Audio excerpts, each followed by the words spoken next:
നവ്യയുടെയും അബിയുടെയും ആദർശിന്റെ നയയുടെയും wedding anniversary ദിവസം വന്നിരിക്കുകയാണ്. ഇത് നടത്തില്ലെന്നുള്ള വാശിക്കാണ് ദേവയാനിയും ജലജയും അബിയൊക്കെ കൂടിട്ടോ.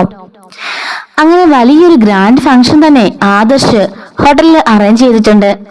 ഇത് ദേവിയോട് പറയുമ്പോഴേക്കും ദേവയാനി ആകെപ്പാട് ദേഷ്യപ്പെട്ട് നിൽക്കാണ്. ഈ ഒരു പരിപാടി ഉറപ്പായിട്ട് നടത്തില്ല എന്നുള്ള തീരുമാനത്തിൽ തന്നെ കേട്ടോ ദേവയാനിയും ജലജയൊക്കെ കൂടിയിട്ട്. അങ്ങനെ തലേദിവസം പോയിട്ട് ഡ്രസ്സൊക്കെ സെലക്ട് ചെയ്യുന്നുണ്ട്. അതിനിടയ്ക്ക് ഒരുപാട് പ്രശ്നങ്ങളൊക്കെ ഉണ്ടാകുന്നുണ്ട് കേട്ടോ. അതെല്ലാം നമ്മൾ കഴിഞ്ഞ വീഡിയോസിൽ ഫസ്റ്റ് പാർട്ടായിട്ട് സെക്കൻഡ് പാർട്ടായിട്ട് അപ്ലോഡ് ചെയ്തിട്ടുണ്ട് കേട്ടോ. കാണാത്തൊന്ന് കണ്ടു നോക്കണേ, എങ്കിൽ ഈ സ്റ്റോറി മനസ്സിലാവുള്ളൂ. അങ്ങനെ ഈ ഒരു ഫംഗ്ഷന് വേണ്ടിയിട്ട് റെഡി ആവുകയാണ്.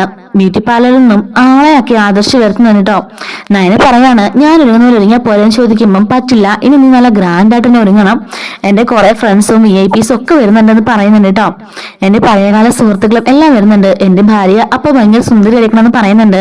ഓഹോ, അപ്പം ഭാര്യനെ സുന്ദരിയായിട്ടൊക്കെ കാണിക്കണമെന്ന് ആഗ്രഹമൊക്കെ തുടങ്ങിയല്ലേ, പിന്നെ അല്ലാതെ എന്ന് പറയുന്നുണ്ട്. അങ്ങനെ ഒരു ബ്യൂട്ടീഷ്യൻ വരുന്നുണ്ട് കേട്ടോ. നയനെ ഒരുക്കുന്നുണ്ട്. ഈ സമയത്ത് ആദർശ് നവ്യനെ വിളിച്ചിട്ട് നവ്യനെ ഒരുക്കുന്നൊക്കെ ഉണ്ട് കേട്ടോ. അങ്ങനെ ആദർശ് ഒരു ചേട്ടന്റെ സ്ഥാനത്ത് നിന്ന് നവ്യയുടെ കാര്യങ്ങളെല്ലാം ശ്രദ്ധിക്കുന്നുണ്ട് കേട്ടോ. അബിയാണെങ്കിൽ ഇതൊന്നും മൈൻഡ് ചെയ്യാതെ എങ്ങനെ കൊളവാക്കാന്ന് ഓർത്ത് നടക്കാണ്.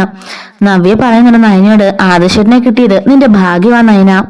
ഞാൻ ആ ഭാഗ്യം തട്ടിത്തെറിപ്പിച്ചത് എനിക്ക് കിട്ടിയത് വലിയൊരു നിർഭാഗ്യാന്ന് പറഞ്ഞാൽ മതിയല്ലോ. ഒരു തുള്ളി പോലും സ്നേഹം അബിയോട് കാണിക്കുന്നില്ല. പെട്ടുപോയ അവസ്ഥയിലാണ് അവൻ നടക്കുന്നത്, അല്ലാതെ യാതൊരു വിധത്തിലുള്ള സ്നേഹവും അവൻ എന്നോടില്ല എന്നൊക്കെ പറയുന്നുണ്ട്. അതൊക്കെ മാറിക്കോളും ചേച്ചി. ആദർശേട്ടൻ എങ്ങനെയായിരുന്നു ചേച്ചിക്ക് ഓർമ്മയില്ലേ? അമ്മ പറഞ്ഞതിനപ്പുറം ആദർശേട്ടൻ ചലിക്കായിരുന്നു. എന്നെ എത്ര തവണ വീട്ടിൽ നിറക്കിടാൻ പോയിട്ടുണ്ട്. അതൊക്കെ മാറി ഇപ്പൊ ആദർശേട്ടൻ എന്നോട് ഭയങ്കര സ്നേഹമല്ലേ, അതുപോലൊക്കെ തന്നെ അബിയും മാറും എന്ന് പറയുന്നുണ്ട്. മാറിയാ മതിയായിരുന്നു എന്ന് നവ്യ പറയുന്നുണ്ട് കേട്ടോ. അങ്ങനെ അവർ മേക്കപ്പ് ഒക്കെ കഴിഞ്ഞിട്ട് താഴേക്ക് ഇറങ്ങി വരുന്നുണ്ട്.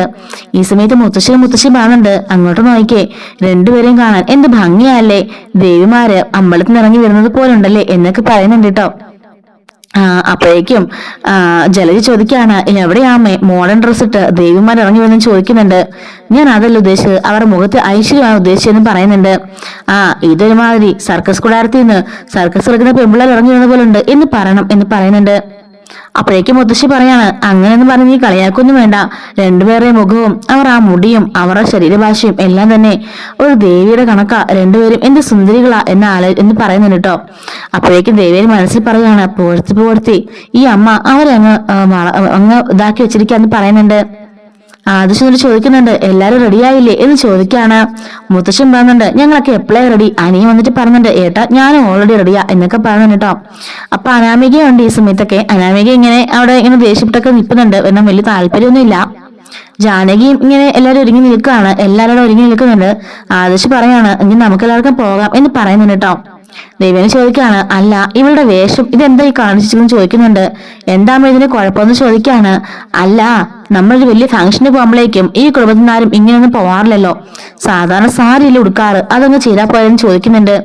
എപ്പോഴും സാരിയല്ലേ അമ്മേ, ഇതൊരു ഗ്രാൻഡ് ഫംഗ്ഷനാ. അത് മാത്രമല്ല കുറെ VIPസിനെയും എന്റെ കുറെ പഴയകാല ഫ്രണ്ട്സിനെയും അങ്ങനെ ഒരുപാട് പേരെ ഞാൻ ഇതിന് ക്ഷണിച്ചിട്ടുണ്ട്. അങ്ങനെ ആയിരിക്കുമ്പം ഒരു മോഡേൺ ഡ്രസ്സിൽ ഇച്ചിരി റിച്ച് ആയിട്ട് വരുന്നതായിരിക്കും നല്ലത്. അതുകൊണ്ട് ഞാൻ ഈ ഒരു ഡ്രസ്സ് അവർക്ക് സെലക്ട് ചെയ്ത് കൊടുത്തത്. അവളെ സാരി മതി എന്നാ പറഞ്ഞത്, പക്ഷെ എനിക്കിത് ഇഷ്ടപ്പെട്ടില്ല, എനിക്ക് ഈ ഒരു ഡ്രസ്സാണ് ഇഷ്ടപ്പെട്ടെന്ന് പറയുന്നുണ്ട് കേട്ടോ.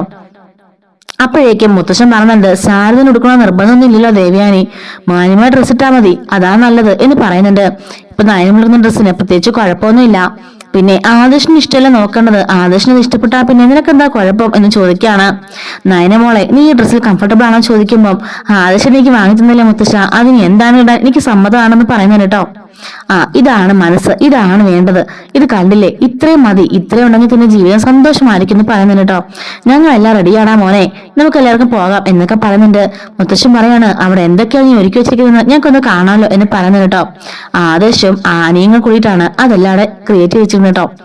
അങ്ങനെ നയനയും ആദർശം കൂടിയിട്ട് അവിടെ ചെന്ന് ഇറങ്ങുന്നുണ്ട്. ഇറങ്ങി ചെല്ലുമ്പോ തന്നെ പാർട്ടി ബോംബൊക്കെ പൊട്ടിച്ച് കുറച്ചു പേര് എന്നിട്ട് ഇവരെ വെൽക്കം ചെയ്യുന്നുണ്ട്. നവ്യനെയും അഭിനെയും അവർ വെൽക്കം ചെയ്യുന്നുണ്ട് കേട്ടോ. 4 പേരെ ഒരുമിച്ച് വെൽക്കം ചെയ്താണ് അകത്തേക്ക് കയറ്റിക്കൊണ്ട് പോകുന്നത്.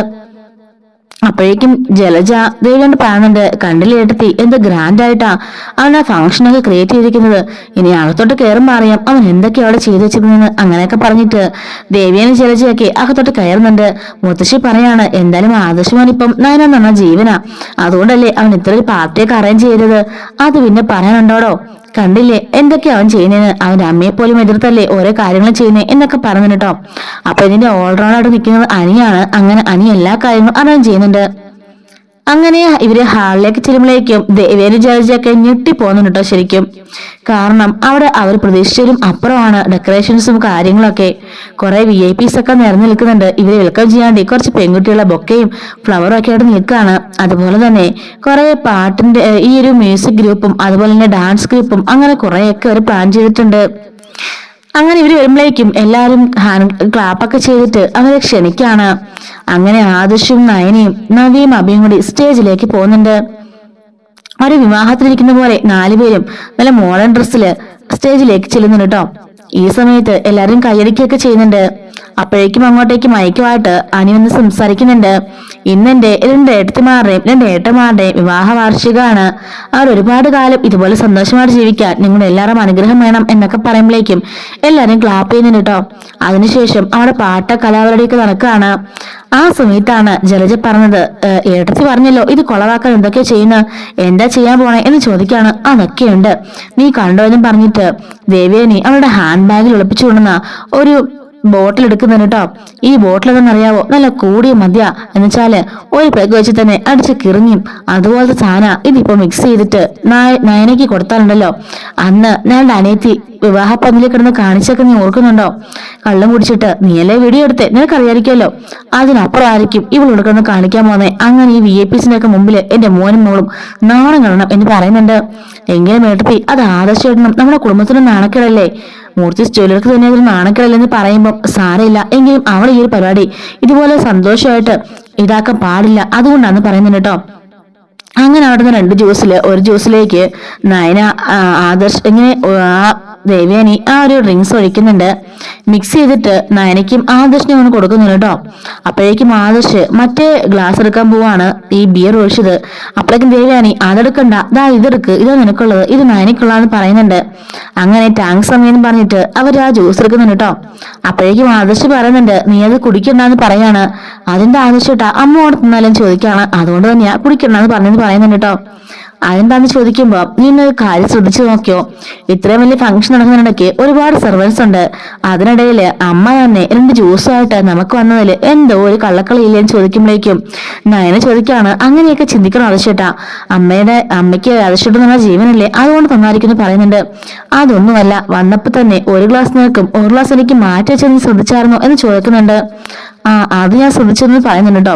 അങ്ങനെ തിരിഞ്ഞിട്ട് ആവശ്യം പറയാണ്, ആ ഗ്ലാസ് നീ സ്മെല് ചെയ്ത് നോക്കിയെന്ന് പറയുമ്പോഴേക്കും നയന പറയാണ്, പ്രത്യേകിച്ച് സ്മെല് വ്യത്യാസം ഇല്ലല്ലോ എന്ന് പറയുന്നുണ്ട് കേട്ടോ. നീ ചെറിയൊരു ഡ്രോപ്പ് ഒന്ന് കുടിച്ചു നോക്കിയെന്ന് പറയുന്നുണ്ട്. അങ്ങനെ നയന ഒരു സ്പൂൺ അത്രയും മാത്രം ഒന്ന് കുടിച്ചു നോക്കുകയാണ്. അപ്പോഴേക്കും എന്തെങ്കിലും ടേസ്റ്റ് വ്യത്യാസം ചോദിക്കുമ്പോൾ ചെറിയൊരു ടേസ്റ്റ് വ്യത്യാസം ഉണ്ടെന്ന് പറയുന്നുണ്ട് കേട്ടോ. നീ ഈ ജ്യൂസ് ഒന്ന് കുടിച്ചു നോക്കിയെന്ന് പറഞ്ഞിട്ട് ആദർശം ജ്യൂസ് കുടിക്കുമ്പോഴേക്കും അത് ശരിക്കും ജ്യൂസിന് ടേസ്റ്റിനായിരിക്കും ഇപ്പൊ എങ്ങനെയാണെന്ന് ചോദിക്കാണ് കേട്ടോ. അപ്പൊ ഇതിന്റെ അടുത്ത പാഠങ്ങൾ അടുത്തൊരു അപ്ലോഡ് ചെയ്യുന്നതായിരിക്കും. ചാനൽ സബ്സ്ക്രൈബ് സപ്പോർട്ട് ചെയ്യാൻ താങ്ക്സ് ഫോർ വാച്ചിങ്.